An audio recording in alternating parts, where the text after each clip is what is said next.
Pinaghahanap na ang lalaking suspect sa pagsuntok at pagtulak sa isang Pilipinong doktor sa New York City subway sa Amerika.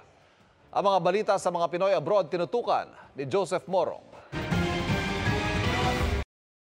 Sa inilabas na surveillance video ng New York Police Department, makikita ang lalaking ito na nakaputing t-shirt, itim na shorts at may bit-bit na backpack. Hinahanap siya dahil suspect sa pagsuntok at pagtulak sa isang Pilipinong doktor sa isang subway station sa New York City.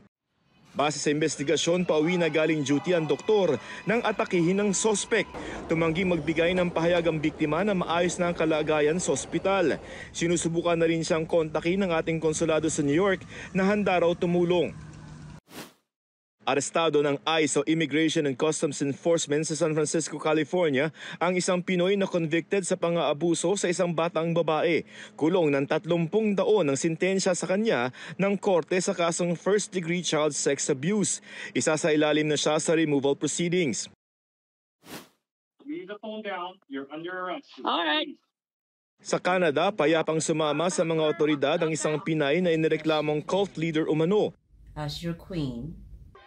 Niraid ng pulisya ang compound na iligal umanong inukupan ng suspect na nagpakilalang Queen of Kingdom of Canada at mga tagasunod dahil sa sumbong na armado sila. Ayon sa pulisya, nag-iikot sa iba't ibang lugar ang grupo para hikayatin ng iba na suwayin ang batas sa Canada at magpasailalim sa kanya umanong Kingdom of Canada.